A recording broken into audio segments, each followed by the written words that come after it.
Just Gay Stuff. Hello and welcome back to another week of Just Gay Stuff podcast. I'm Lauren. And I'm Delirious. That's not your name, but I love it.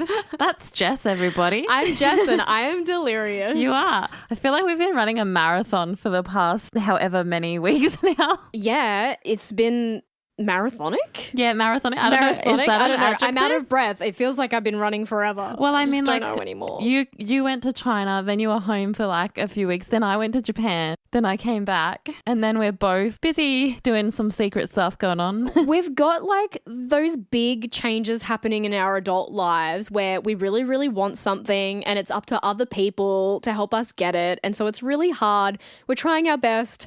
It's And very adulting is stressful. Adulting sucks. You know, when you're a kid and you're just like, I can't wait till I'm an adult because I can do this, this, and this. Cut the shit, man. Like, stay a kid as long as Stay a possible. it's funny. When I was at soccer one night, one of the girls had her daughter come along. She usually comes along. And she had said, oh, I just want to be an adult and then I don't have to go to school. And I was like, do you know, when I was a kid, I said that all the time. And now that I'm an adult, it sucks. And she's like, yeah, but you're not an adult. You're just old. And I was like, ouch. I know exactly who you're talking about. So standard I coming from probably her. would have said the same thing at her age, but that one stung. Yeah, I remember even being in like year 9 and all the year 12s are like, oh, don't be in such a hurry to graduate. You're going to miss it, blah, blah, blah. I was scared to graduate year 12. Oh, yeah? Yeah, because I feel like there's all that pressure that we talk about where people expect you to know what you want to be and where you want to go and what you want to do and, you know, how you're going to work life out. And you're just 17 or 18 and trying to discover yourself. It's true. Like we talk about on this podcast, it's all a journey. You're not just going to know what you want. And people change their lives halfway into it. You can be completely middle-aged and make a break, you know? Yeah, you can do whatever you like. I think, yeah. Most people become, I think we had this conversation in the car the other night. Probably. We have a lot of conversations in the car. I know. A lot of people that we've mentioned, whether it be like Walt Disney or someone whose name we don't mention because she's transphobic. Oh, yeah. Becoming famous Later in life. But that comes down to ageism, though. I feel like we are surrounded by all these things and pressures that say you can't be successful after a certain age because other people haven't. But then there are those people that have that kind of open those pathways for us. And, you know, I still feel the same way. You know, we're all chipping away at something. Yeah. So whatever success looks like to you, just keep trying for it like Lauren and I are right now. We're constantly chipping away and we're trying for right now. And that is also why we're coming to you on this late night podcast episode. It is late. We're going to talk about the weather because I feel like that's an important thing to was going to talk about the weather. The weather was disgustingly hot. In the space of 24 hours, we went from almost 40 degrees to 20 degrees. Also, as everyone knows, these are pre-recorded episodes, so by the time this comes out, it's been a while. Yeah, and it might be back to being really hot and disgusting. But literally yesterday, I was in the pool sweating my ass off, and today we're wearing jumpers. Jumper. Wow, love you, Queensland. All of the Victorians listening on our favourite Joy FM right now will be going, shut the fuck up. They're like, well, welcome to our life because we get 4 seasons in a day, motherfucker. So I don't know what you're bitching about. They're like peasants, quit complaining. Literally. Yeah, we're just Queensland plebs up here. But I love the heat. I welcome it. I would rather be in the pool than wearing a jumper. That's for sure. And funnily enough, the person who rung me today was like, how good's this weather in comparison to yesterday? And I was like, today's shit. I was in the pool yesterday. That's where I'd rather be. And we're complete opposites because I'd rather have the rain to be snuggly. No, the rain ruins everything. Gays hate the rain. That's what I've heard. And I'm true to that story. Oh, okay. Well, speaking on gays and moving on and with this podcast, since the dribble drabble's been going on for a while now. I like dribble drabble. Yeah, dribble drabbling. Last week you did a really, really fun episode about The Sims. The Sims! Which we love and how the queer community helped catapult it into the cultural phenomenon that it is. Yes, so if you haven't listened to that episode, go and rewind a week and listen to my little debrief about how the queers saved The Sims. Seems not likely, but it was. And it was honestly so interesting to learn all the intricate details. Like I knew a little bit about it before we did the episode. Yeah, because you watched half the doco Yeah, with because me. I watched half the doco, but I don't remember. We watched it ages ago. Yeah, that's but true. hearing all the intricate details and how far it had come, and that someone never gave up on their dreams. Yeah, that's another thing. Essentially. And for you, that is someone who is kind of just being introduced to the gaming world. So I wouldn't call you a gamer. No, I'm not a gamer. Did you find it interesting from the gaming aspect? I did. And how much intricate detail has to go into coding and programming and AI tools and all of these things? I think the thing that I found most fascinating was the AI side of it, essentially. that it was available in the 90s? Yeah. I the actually 90s. found that fascinating Yeah, too. it was cool. Well, I love that, but I am glad. That sounded really sarcastic. That's not how I meant. I meant to say I love that. But this week I thought we'd shift gears a little, maybe something darker or maybe something sweeter. Well, I love that. Because as they say, revenge is best served sweet. Or cold. Or cold, yeah. I had to make it go with the flow. Revenge is a dish best served cold. Yeah, That's what they say, isn't it? it is. I think that's the saying. But You know that Veronica's song? Revenge is sweeter than you ever were. no. Great tune. Do we play that on Joy? I hope so. If not, Jess is putting in Otherwise- a request. Cut that part out. So for this episode, I wanted to dive into the world of petty revenge Love it. with a queer twist. Love it even more. This idea actually came to me yesterday when you showed me a meme or a thing on Facebook. I did. And it kind of got me thinking that there must be countless hilarious, cheeky revenge stories out there, especially within queer relationships. And I don't just mean relationships as in romantic kind. Okay. Like I friendships. mean, relationships can be friendships, people you've just known, People random that you just know are encounters. homophobic and you want to stick it to them. Yeah, homo assholes. I'm not homo assholes, homophobic assholes. That's a different episode. I love homo assholes. Well, actually, I love homos. I don't like you if you're an asshole. Or they're assholes.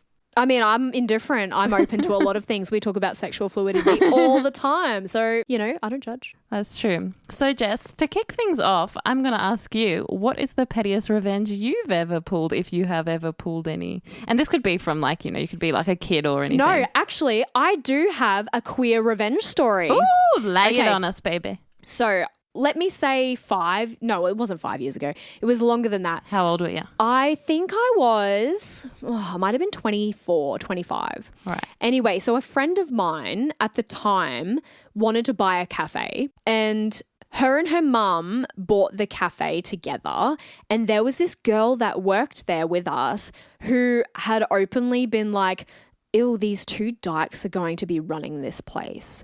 And I was like, I heard her say that. I was like, oh my God, she didn't know that I was gay. Yeah. And I don't think she knew that I was friends with this person that was taking over the business. And I was horrified by this. I was absolutely horrified by this.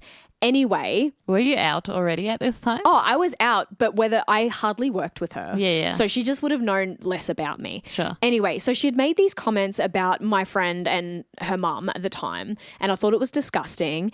And then this other girl we worked with who also thought it was disgusting decided to dob her in.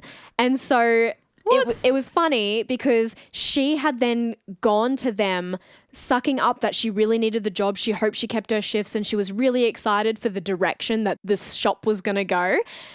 But then the other girl had dobbed her in, and my friend's mum at the time was like, I thought we were just a pair of filthy dykes and you didn't want your job here. And then they sacked her right then and there for being discriminatory. Wow. And I was like, yeah, because regardless of your opinion or your view, you should not judge somebody, and you should never burn your bridges because you never know if it's going to come back to bite you in the ass. And I was living that it came back and bit her in the ass. I don't think she should have kept her job. She shouldn't have said those things in the first place. It comes back to the judge a book by its cover saying that we're told since we're kids. And she was a proper kind of, hoity-toity kind of proper person. And it just goes to show, regardless of how you come across, it's all about how kind you are. So just be kind, and she would have never lost her job. But I still laugh about that to this day because I think that was well-deserved. And it costs nothing to be kind. 100%. But that was kind of like karma best Oh, well yeah. served. I love that. No, karma always comes back. Yeah, it's like karma a boomerang, comes back baby. full circle, Yeah. 3 times worse. I love that was your petty revenge story, but it wasn't really anything to do with you. No, it wasn't anything to do with me. But I was involved because I was there. You were involved because you were there and because you knew the people. And because I was living for the outcome. I loved it. Yeah. I can't really think of like a petty thing that I have done. When I was thinking about this episode and writing it out, I think the only thing I can think of is either I was in grade 4 or grade 5. And if you guys remember when we very first started this podcast, this would have been the time I was discovering my sexuality because I would have been that 12. Was this when your parents made you marry your stepbrother? No. That was a different time. My parents didn't make me do that in my own accord, and now we're both gay, so hey. That's a revenge story. Yeah. No, I think that this was when I was like 10, 11, 12, whatever. Because you came out as bi when you were 12. Yeah, so 12. you was self-discovering, yeah. Self-discovering. I also was really, really skinny, had the short red Josie and the Pussycat hair. Yeah, gay. Gay or art student? Both. And I remember around this time, a new kid came to our school and they joined our group, and I remember thinking that her and I had become friends, but it was more just a ploy to bully me. Oh, I hate that. Yeah. And I remember it got to a point where I don't know why I said this, but where my version of standing up for myself was like, don't pick on me or my mum will get you because she's a witch. Cause you still use that. You said that to me yesterday. Yeah, I did. I'm just kidding. Yeah, and beware. No, I'm just kidding. She'll turn me into a pumpkin. I can't go out after midnight. Yeah, you would like that. Can she make it after 9 p.m? Yeah. The bullying didn't really stop. So mum did, in fact, get all dressed up and came to the school, and she looked directly in this kid's eye, pointed and made a witchy face and said, I am a witch and I just put a curse on you. Oh, my God. And the kid ran away screaming. So, I mean, it wasn't really my petty revenge. Well, I mean, it was. You but motioned that. I did. I puppeteered it. I reckon that kid still thinks about this. In a way, but it was pretty satisfying. And at the time, my mum had quite like a mole on her nose and everything, so she was quite witchy-like. Wow. Yeah. No, I think that person probably still thinks about that to this day and is like, wow, that happened. I don't know if they do. They were pretty up themselves. So. Well, I would like to think that they do, because sometimes these little things that you hope are karma really stick with people because you think that they deserve it. Yeah, you'd hope so. Yeah. Well, those were our petty revenge stories. They were. But I have compiled a bunch of petty revenge stories from our listeners, the internet, and much more. Ooh. So I'm going to read them out to you, Jess, and our listeners, and you can let me know if it was petty, something you would do, or just honestly necessary. It's probably always something that I would do, and it's always probably petty. I thought you were going to say it's always necessary. It is always necessary. To you, maybe. If I want to stick it to someone, I think it's well deserved, and that should happen. Right. Well, the first story I thought should be the story that you did in fact show me last night. Yeah, I thought it was a good one. That people know where where this idea This was literally just on Facebook, and I thought it was hilarious, so I showed Lauren, and I was like, "Yep, where this idea of this episode came out of." So the title is called Cake Decorator Doomed to Spend Pride Month Baking Nothing But Rainbows. Love it. I love it. Taste the rainbow, motherfucker. Taste the rainbow, bitch. This one grocery store in my town offers custom cakes out of their bakery section, not a Walmart. Okay, they're American. Walmart. Their only cake decorator is a nasty bitch of a woman with an even nastier opinions about gay people. And she's a real piece of work, let me tell you. Let me tell you. One of my siblings, who is part of the LGBTQIA plus community, works in the store, and they've been fed up with this lady for a while. Well, a couple of days ago, this sibling told my family that for their upcoming birthday, they want us to custom order them a pride-themed cake from the store so that this homophobic woman will have to make a cake that stands for everything she so openly hates. Love it. Me too. My family is going to do this, but we're doing so much more than that too. One of my other siblings already ordered a pride cake so that we could all have cake just because. Yeah, well, I mean, I'm not a giant fan of cake, but if it was ice cream cake, I'd be all there. Ice cream cake's rainbow. Make me a rainbow ice cream cake. My mother ordered a pride cake to give to our favourite, an openly gay barista at a coffee shop we like. Love it. My wife ordered a pride cake just because she loves me and knows I love cake. Love it. You see where this is going. I have a lot of siblings. My siblings have families and friends. I have family and friends, and all of those people love cake too. So by the time Pride Month rolls around, this woman is going to be spending the entire month knee-deep in rainbow frosting, edible glitter, and buttercream flags. Every day she clocks in, she'll be piping out another reminder that love always wins, one vibrant sugary swirl at a time. Somewhere between the 15th and 20th rainbow layer cake, I hope she finally realizes the more you hate, the gayer your job gets. Petty or genius? It's definitely genius. I think it's definitely not petty. Genius is definitely the word, because some people have to be shown quite openly that you Put can't down a peg. yeah, like you shouldn't discriminate against people. At the end of the day, you want to get paid for your job. So, Yeah. you know, like we know this one place that doesn't want drag bingo Oh, yeah. because they don't like drag queens. Because they're dickheads.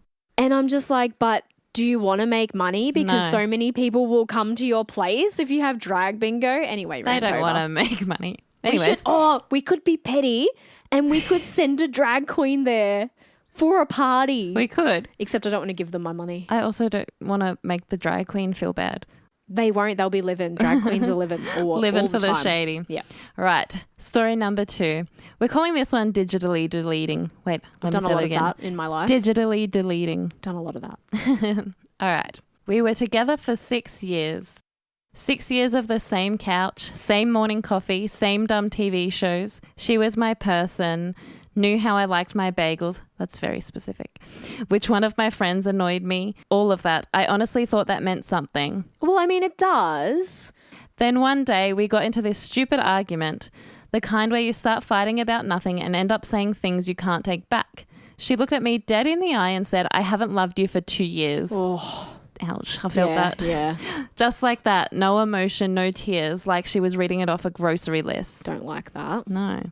And I just froze. 2 years while I was still trying, still planning our future, still thinking we were solid. I didn't yell, I didn't cry. Instead, I went nuclear in the pettiest way possible. I want to know. See, I still knew her email password. We'd shared everything once upon a time, so I logged in. First thing I did, signed her up for every embarrassing newsletter and conspiracy website I could find. Scientology updates, flat earth forums, Not the flat earthers. the truth about aliens, mailing lists, the works. It was childish, but it felt so good. But then I remembered her games. She was obsessed with them. Minecraft, The Sims, Stardew Valley. She would build these little worlds that actually meant something to her, like full-on queer utopias with custom characters and stories she'd worked on for years. I'd seen them. They mattered to her. So yeah, I deleted everything. All her saved data. Gone. Ooh. Whole worlds just wiped out. And then I changed the password so she couldn't recover anything. Oh no, that is petty. It was equal parts dumb and satisfying. I knew I'd crossed the line, but I can't lie. When she found out, the look on her face, yeah, that stayed with me. Do I regret it? Kinda. It was cruel and I wouldn't recommend it to anyone else, but also, it was cathartic as hell. I slept really well that night. Wow, you're the devil. If I ever end up in that kind of situation again, I hope I handle it differently, like with actual emotional maturity instead of a cyber arson. But at the time, that petty little act felt like taking my power back, even if it was just by pressing delete. So yeah, somewhere out there is a 10-year-old Minecraft world that no longer exists because my ex told me she hadn't loved me for 2 years. And honestly, that's my Roman Empire.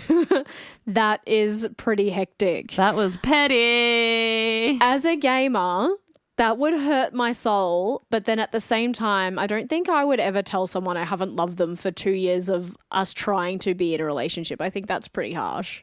Yeah, I don't know. I had it happen to me, so. Oh, yeah. But you didn't do anything petty. No, I didn't. Do you know what you did? You were the opposite of petty. You Yeah. kept paying for things and Yeah. being too nice and can't do that. Till Can't you do were that. like, no. You got to escape that shit. If someone does something bad to you, you just got to run. You were like, no, dumb bitch. Away from the pain. All right, Delulu, calm down. I'm actually in a good mood because I feel like today has been so stressful. And now you can listen to all these crazy I stories. feel like I've been on this like brain scatter high and I'll finally be able to breathe in 2 days. She's debriefing now. All right, story number 3. Deflating too. Deflating, yeah. Bad breakup revenge. Dun, dun, dun. Dum, dum, dum, dum, dum, dum. No, we don't have the rights for that. now. If you know what that was, Don't make me cough. if you know what that was, you're my person. I am right here. Not you, others. My ex-fiance and I had a really bad breakup. So did you. Yeah, so did you. No, we weren't fiancés. Oh, yeah, right. The kind that leaves a pit in your stomach and a list of things you wish you'd said sooner. Okay, yeah, I've been there. It didn't take long before his mother decided to get involved. Ugh. She went on social media calling me all sorts of names, posting cryptic quotes about fake people, and basically turning my heartbreak into her Facebook hobby. So I called her. Love that. She didn't answer, which was probably for the best. I left her a voicemail, calm, steady, maybe a little too polite, listing all the reasons I had to leave her narcissistic son. I finished it by saying, honestly, I see exactly where he gets it from. Love it. It felt good, too good. Then a few hours later, I thought of something else I should have said. So I called again, left another voicemail, and then another. Every time a new reason popped into my head, something he'd done, something she'd excused, I'd hit call. It became almost therapeutic, my own little way of reclaiming the last word. After a few days, she finally blocked my number, but by then I'd said everything I needed to say, maybe more. Sometimes closure doesn't come from a conversation. Sometimes it comes from a well-documented voicemail trail. That's pretty good. That also took a lot of effort though. And actually, while you were saying that story, I kind of thought of something else Yeah. to do with my ex. Yeah. And this friend that we had a mutual friend who decided they didn't want to be friends with me anymore. Yeah. And hilariously enough, I don't even know why this is relevant because it's kind of revengey, I suppose. But she ditched our friendship because she had found a girlfriend, and then, you know, how some lesbians just mutate into each other. She did that thing and then decided she didn't need friends anymore. So she decided to not be friends with us. And then when my ex broke up with me, she told my ex that she's glad my ex left me because she was horrified by the way I treated her. And I'm just like, funny thing is though, they used to come over every week for dinner on a Sunday, and every time they left, my partner at the time would be crying over something that she had said to her. And I was just like, imagine. And then because my ex still had what little loyalty she still did have to me, she told me all the things this person said. So I think that's also karma in a way, because I don't think our ex-friend thought that that would ever get back to me. No, of course not. And then said ex-friend walked by you at Christmas time too. Yeah, literally after I just told someone that I would hit her with my car next time I saw her. And then she walked by. But I don't mean anything by that, but you know, 10 points. sometimes violence is the answer. No, I'm just kidding. Sometimes violence is fun. No, I'm just kidding. All right. Story number 4, cat karma. Are you ready? Yeah. I was going to sing Karma Chameleon, but we don't have the rights for that. No. My ex-husband was deathly allergic to cats. Ooh. Like sneeze until he can't breathe level allergic. Ooh. I, on the other hand, have always loved animals. One day I was driving home from work and saw this tiny black kitten sprinting alongside a busy road.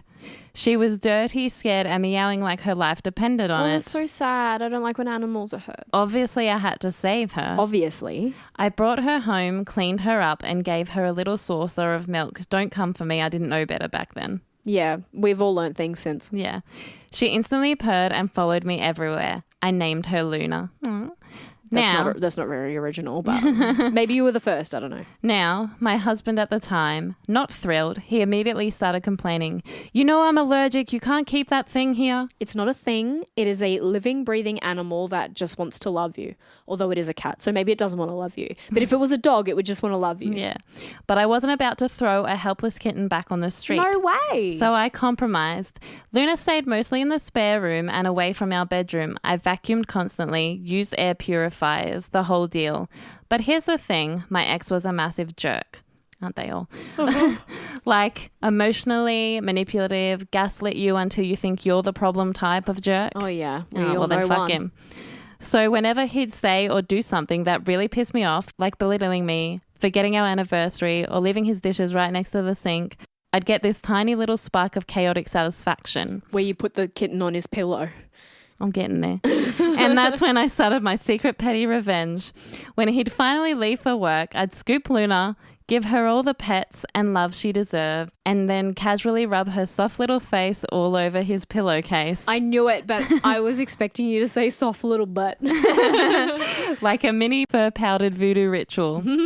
Fast forward to bedtime. He'd crawl into bed, all smug and unexpected. 10 minutes later, sniffling, sneezing, eyes watering. Ugh, my allergies are so bad today. Must be the weather.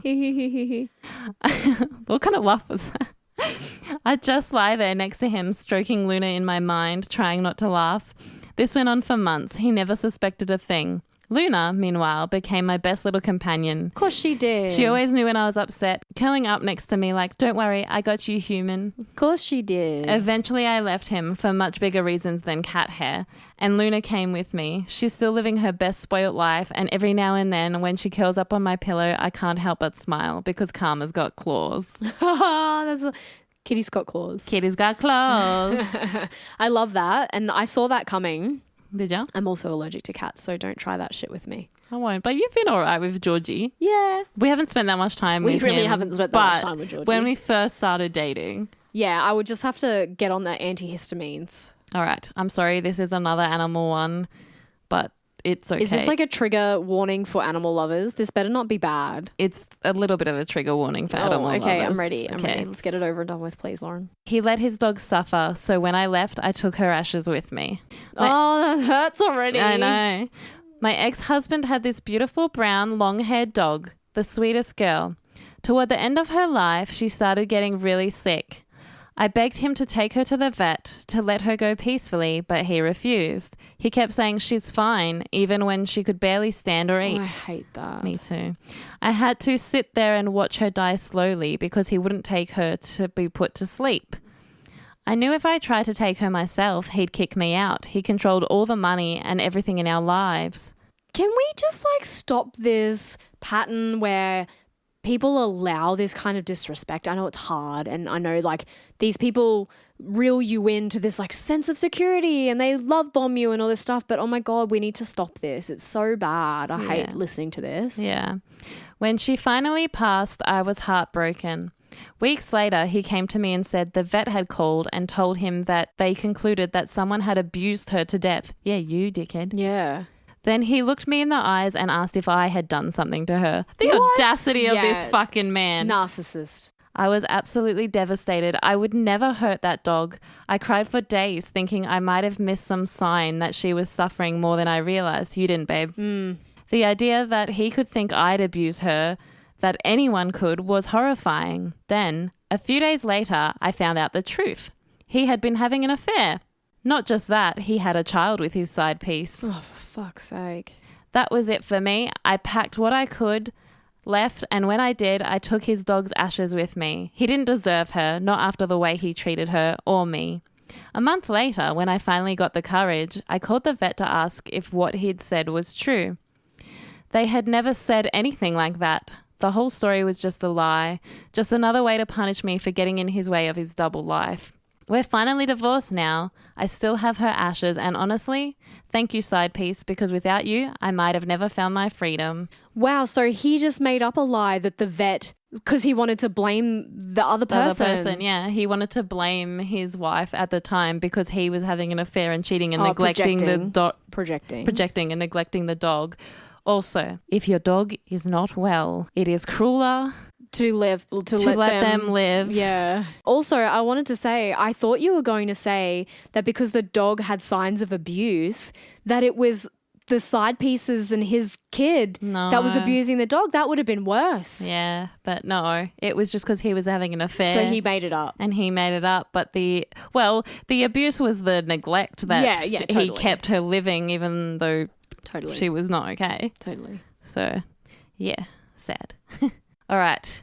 We're going to get ready for the last one. Or maybe last two, depending on how it goes. Yeah, see how we go. We see how we go. What do we got for time? Oh, yeah, we're running all right. Okay, let's do 2. All right, last 2. My ex-best friend spread my nudes in high school. Oh, that's bad. That's an offense. So I made sure her mum found out everything she was hiding. Oh, that's karma, isn't it? Yeah. Back in high school, I was best friends with this girl. Let's call her Kylie. Coily. We were inseparable for years, like sisters. Well, you couldn't be that great. If she was your sister, she wouldn't have spread your nudes. Yeah, Can I just say? Anyway. Then one day she found my nudes. Long story. Where was she looking? Yeah. Long story, teenage stupidity. And instead of being a decent human being, she spread them around the entire school. I was humiliated. I couldn't even walk down the hallway without people whispering or laughing. And the worst part, Kylie acted totally innocent, like she had no idea how they got out. That's bad. Why would you do that to a friend? Best friends, apparently. Yeah. So I decided to even the score. Love it. I created an anonymous account and messaged her mum, a very strict, super religious woman, and told her everything. That Kylie was gay. Maybe. I told her about the guys Kylie had been hooking up with. Okay, apparently Kylie's not gay. Maybe Kylie's She could be bisexual, fluid. I don't know. How she was sneaking out, and even that nickname her mum absolutely hated. Slut. Yeah, well, I was like, what? What I don't nickname? know. Let's just say her mum was not happy. But I didn't stop there. I went around and told every single one of Kylie's friends all the nasty little things she'd said behind their backs because, she had said plenty. Oh, yeah, I bet. It didn't take long before everyone started seeing her true colours. Eventually, she managed to make everyone hate her all on her own. Karma really is a bitch, and at this time, she had bit back hard. Well, you should never spread nude photos of yourself or anyone, really. Yeah. I say having sent photos of my titties to you. Yeah, I think it's different when you're in a trusting relationship. But don't these all start as trusting relationships? I guess so. You wouldn't send nudes to someone you didn't trust. Well, she didn't send nudes to her Best friend. No. Her best friend just happened to find them. How do you just happen to find your friend's nudes? Yeah, unless Where you were were you looking. looking? Why were you looking there? Yeah. Actually, this is a really Oh, funny God, story. here we go. Have you ever had one of those moments where you're like, is this normal? So you take a photo of like you downstairs and then you're like looking at it really intently and you're like, oh, maybe that's okay. Maybe it's whatever. And then you got to make sure you delete it. But did you know, just for anyone out there who needs to know this little tidbit, It goes to the cloud. no, it doesn't Oh. go to the cloud. If you have taken a recent photo and you have deleted it, and if you open up your camera roll, the little photo that the says there's a screen. recent is still that photo. So if you don't want your friends to look at that camera roll with a photo of your cooch, make sure after you've deleted the photo, take a photo of something else, even if it's like your hand. Yeah. I found that out the hard way. Just Did saying. you? Yeah, Yeah. Yep. I think I Just so you did. know. I did know that. Did you show your friends your cooch too? No, I didn't. But they've seen my tits. Yeah, well, I mean, No, I just- everyone's seen your tits, Lauren. Yeah, apparently. I'm sure they have. Moving on. Yep. We're going to go to the last one because Delulu is going more Delulu by the minute. All right, last one. Here's a good title for you. I microwaved my dad's girlfriend's purse. Not proud, but it felt damn good. Microwaved a purse. Yeah. Was it like pleather and it melted? Maybe. Okay, confession time. I absolutely hated my dad's then girlfriend.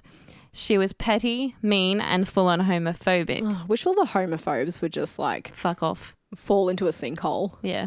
The kind of person who made backhanded comments about my friends and rolled her eyes whenever I mentioned my girlfriend. Every interaction felt like walking on broken glass. In your own home, that's terrible. One night, she left her purse on the counter after a family dinner. I know, petty move number 1. I told myself I was teaching her a lesson, but instead of a passive-aggressive text, I did something stupid and childish. I took the purse, shoved it in the microwave, and cranked it for a short destructive minute, so the makeup inside melted into a hot, gooey mess. Was it immature? Absolutely. Illegal? Yeah. Not my proudest moment? 100%. Is it illegal or is it just stupid? I don't know. Well, I I don't guess. know if it's illegal. Well, if you have the cards and stuff in there. Oh yeah, Like your, I suppose if it's like theft, yeah, that's Theft, illegal. yeah. But I don't know. suppose- That's a grey Hang on, destroying someone else's property, I suppose, is technically illegal, no matter what it is. grey area. Grey area. But in that split second, watching the mess and imagining her pristine little world cracking, there was this weird electric rush of vindication. For once I didn't have to smile and swallow her digs. I actually got to do something. Obviously, I wrestled with the guilt after. I owned up to it in my head, scrubbed the microwave, and tried to move on. My point here is, If you're queer and you've had someone in your life weaponize homophobia to make you feel small, you're not alone for wanting some kind of payback, even if the way you handle it is messy and stupid. I'm not proud of the purse incident, but I also don't regret finally standing up to that awful energy. Would I do it again? No. Was it satisfying in the moment? Yep. Lesson learned. Petty revenge feels good for 5 minutes and then you still have to live with yourself. It's true, you do. But it does feel good. I think it feels good in the way that you hope that these people maybe can feel something that they've made you feel. Because I feel like if people felt that way, they would stop making other people feel that way. Yeah. And I mean, some people don't. You're never gonna, it's never gonna be 100%. But I don't think they do. I think it's the case of like, they're the same people head who in go, the sand people. Yeah, well, they're the same people who go, like we say every time, how come we don't have straight pride? And in actual fact, I saw a meme yesterday that I should have saved, and there was like 4 boxes or 3 boxes. And in the box was a like black and white people and then a bunch of rainbow people trying to come in, and they were like, oh, you're not welcome here. And so then the queer people, who were the rainbow people, made their own separate box. And so then it was a case in the third box was like, well, that's not fair. What about inclusivity? And then so the queer people were like, okay, inclusivity. Invite all the whoever wants to come in. And then the cycle happens again. There's again the black people like, oh, what are you doing here? You don't fit in this box. So it's the same. It's the same cycle, yeah. It's that same vicious cycle. As open as we want someone to be, they're not always going to be that way. Yeah.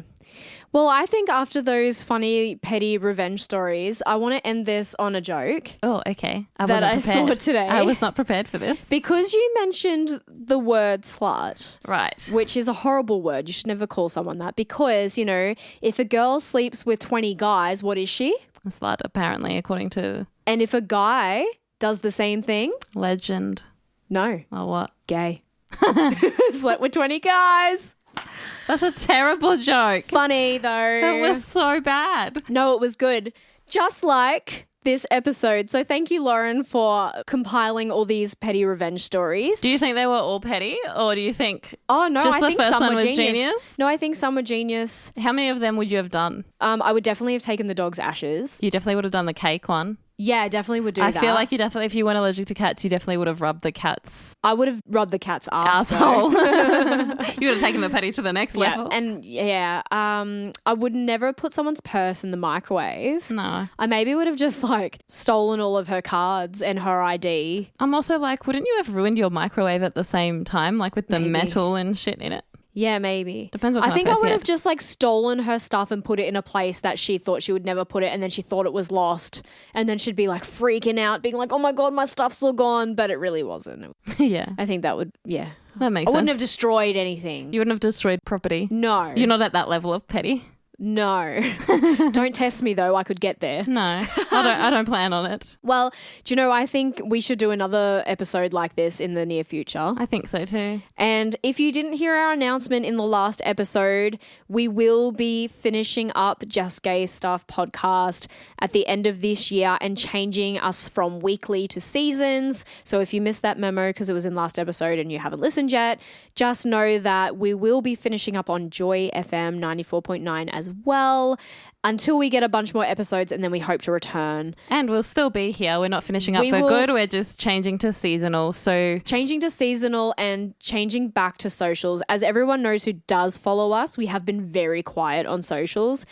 We have just been so busy that we don't have any time to cut the socials anymore. And we don't have an extra person because we don't have money to pay them. Yeah, but also we did have plans to have an extra person and pay them, but then life took them in a different direction as well, which is absolutely fine. So we are just making do with what we have for now, and we really appreciate each and every one of you, as we like to say every week. We sure do. So until next time, you better remember to stay gay, motherfuckers.